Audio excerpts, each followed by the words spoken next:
Hey everyone, and welcome back to Study Hall. We're diving into something that's been causing quite a stir lately. A brand new executive order all about K-12 education. Yeah, this order is called Ending Radical Indoctrination in K-12 Schooling. It was just signed on January 29th, 2025, and it's already got people talking and asking some really important questions about what's next for education in America. So we're going to break down the main parts of this order, explore the arguments from all sides, and hopefully give you a good understanding of what's really going on here. We've got excerpts from the order itself and an independent analysis that points out some potential pros and cons. Our goal is to give you a critical and analytical way to look at this complex issue. We're not going to pick sides or offer solutions, but we want to encourage you to think deeply and form your own informed opinions. Sounds like a plan. Let's jump right in. The order kicks off by stressing parental rights and trust in schools.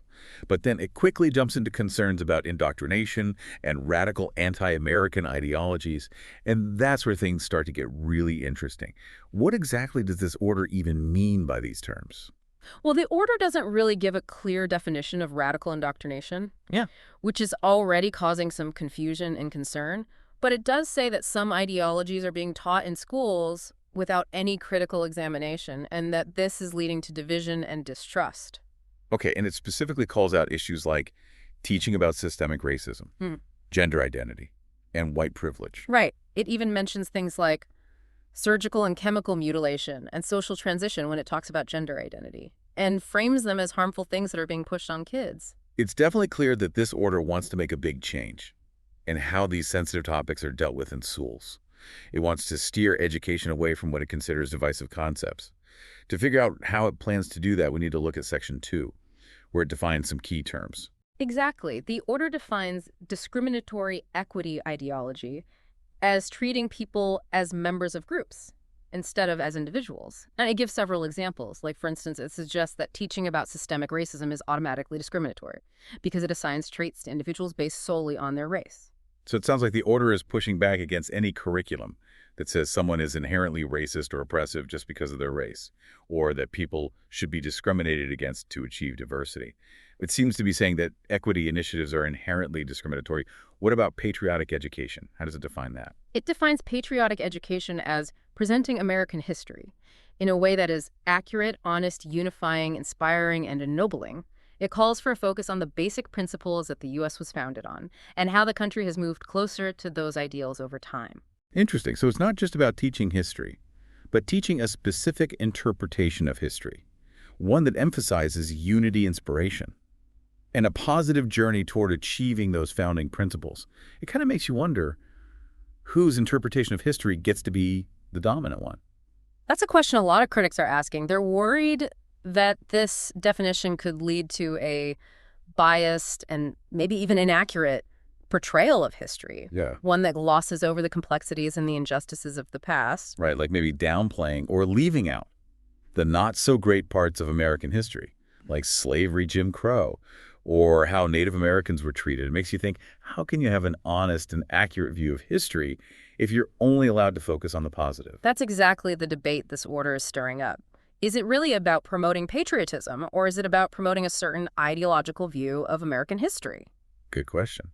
And how does the order actually plan to put these definitions into practice? Well, that's where Section 3 comes in, Hmm. the Ending Indoctrination Strategy. And this is where things get really interesting. Okay, I'm all ears. What's the strategy here? This section tells several federal agencies to come up with a plan to completely cut off federal funding for any programs that promote the ideologies that it criticizes. Wow, so they're hitting schools where it hurts their funding. What does that mean for schools that might be teaching about things like systemic racism or incorporating ideas of equity into their curriculum? Could they actually lose their federal funding? That's what people are worried about. And it's causing a lot of uncertainty for educators. The order also focuses on parental rights, especially when it comes to information about what's being taught in schools and what activities are happening there. It wants investigations into the use of federal money for things like social transition of minors and anything that could be seen as interfering with parents' rights. So basically, if a school lets a student use a different name or pronoun without their parents knowing, or if they're teaching about systemic racism in a way some parents don't like, they could be investigated and even lose funding. That's how it looks. And it goes beyond just the classroom. The order wants to investigate how federal money is used for teacher training programs that promote these ideologies. It seems like they're trying to tackle the issue from every angle. This is raising some serious questions about academic freedom and whether the federal government is overstepping its bounds. On one hand, you have the argument that parents should have more say in their kids' education and that their tax dollars shouldn't be used for things they disagree with. And on the other hand, there are concerns about censorship, the possibility that open discussions in classrooms will be stifled, and the potential for a biased and incomplete way of teaching history.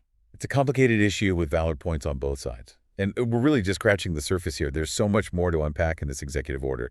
Like the part about bringing back the President's Advisory 1776 Commission and what role it'll play in promoting this idea of patriotic education. Yeah, and we should also take a look at that independent analysis we mentioned earlier. It offers a wider perspective on the potential good and bad that could come from this order. Definitely.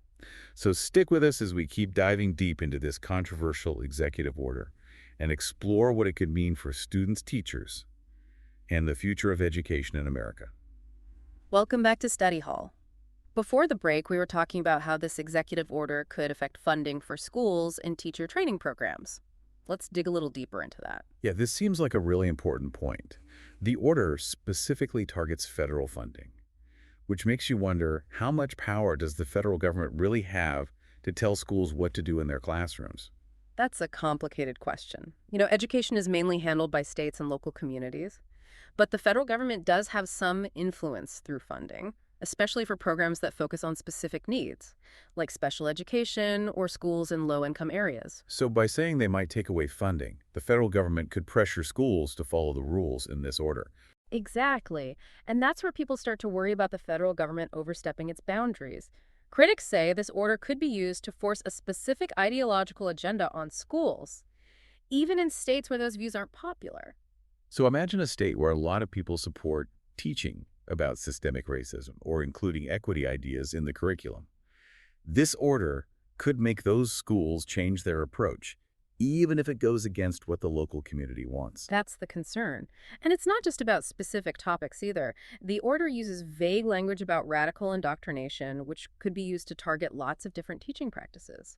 This might lead to teachers censoring themselves because they're afraid of losing funding. Yeah, I can see how that would make teachers nervous and stop them from having open discussions in their classes. If teachers are always worried about saying the wrong thing, it could shut down real inquiry and critical thinking. Exactly. And that's a big worry for a lot of educators. They're concerned that this order will create an environment of fear and mistrust in schools, where teachers feel like they have to conform to a certain ideology instead of encouraging students to explore different viewpoints and form their own opinions. It seems like this order could really change the relationship between teachers and students, turning classrooms into battlegrounds for ideological control. That's a pretty strong statement, but it's a worry that a lot of people share. Now let's shift gears a bit and talk about Section 4 of the Executive Order. It calls for bringing back the President's Advisory 1776 Commission. Okay, I remember this commission. It was formed back in 2020 and then quickly disbanded. What's its purpose and why are they bringing it back now? Well, the 1776 Commission was all about promoting what they call patriotic education, which focused on American exceptionalism and kind of downplayed things like slavery and other negative aspects of U.S. history. So it sounds like this commission is in line with the overall goals of the executive order, to promote a specific narrative of American history that focuses on unity, inspiration, and achieving those founding principles we talked about earlier. That's right. The order tells the Commission to advise on how to develop and implement these patriotic education programs across the country. So they're giving it a major role in shaping what and how history is taught. This raises some serious questions about whether history will be taught accurately and fairly. Critics say the 1776 Commission's approach to history is one-sided and distorts the truth about the past. They point to the Commission's original report, which was criticized by historians for having factual errors, leaving things out, and generally presenting a simplified and overly positive view of American history. So it seems like there's a real risk that this commission will push a version of history that's more about ideology than actual facts. That's a big concern. And the order goes even further. It calls for creating a Presidential 1776 Award and tells federal agencies to organize lectures and events that promote American independence. It's obvious that this administration is making patriotic education a top priority. It feels very organized. almost like a campaign to change how Americans understand their own history. You're right about that. And it makes you wonder what happens to the voices and perspectives that don't fit into this idea of American exceptionalism. What about the history of marginalized communities, the struggles for social justice, the messy parts of our nation's past? Yeah, it seems like those stories might get pushed aside or even completely erased. And that's worrying when you think about the impact on students, especially those from diverse backgrounds. How can they see themselves in a version of history that downplays or ignores their experiences? That's such an important point. A truly inclusive and comprehensive education needs to acknowledge and explore the different experiences and perspectives that have shaped our country. This order seems to be going in the opposite direction, towards a more narrow and potentially exclusionary view of history. And that brings us back to that independent analysis we mentioned earlier. It highlights some of the potential problems with this approach to education, like the risk of shutting down critical thinking and reinforcing harmful stereotypes. Let's take a closer look at that analysis. What are some of the key arguments that critics are making about this executive order? Well, one of the main concerns is that it could lead to censorship and make people afraid to speak openly in classrooms. Critics say that the order's vague language about radical indoctrination could be used to silence teachers who want to talk about sensitive or controversial issues. Right, and that could create a situation where students are only exposed to a very limited range of viewpoints, which would limit their ability to think critically and have meaningful discussions about complex issues. Another concern is that the teaching of history will become biased. Critics worry that the 1776 Commission, with its focus on American exceptionalism, will promote a version of history that downplays or ignores the experiences of marginalized communities. And they're worried that this could reinforce harmful stereotypes and perpetuate a narrative that ignores the ongoing struggles for social justice. It's also important to remember that this executive order isn't happening in isolation. It's part of a bigger political climate where there's a lot of concern about the influence of critical race theory and other progressive ideas in education. You're right. And it's crucial to keep that context in mind as we analyze this order and its potential impact. It's a lot to think about, and it's clear that this executive order is a complicated document with a lot of potential consequences. We've explored some of the main arguments from both sides, but there's still a lot to discuss. In the next segment, we'll delve into the legal challenges this order might face and examine the potential long-term consequences for students, teachers, and the future of education in America. Welcome back to Study Hall. We've been really digging into this executive order on ending radical indoctrination in K-12 schooling, and man, there's just so much to unpack here. Before the break, we were talking about censorship, the possibility of bias in history education, and the whole political scene surrounding this order. It's really important to remember that this isn't just some random policy. It's part of a much bigger debate happening all over the country about the role of education, the balance of power between parents and schools, and what it even means to be American. You're right, and that debate is playing out everywhere, from school board meetings to state legislatures to even Congress.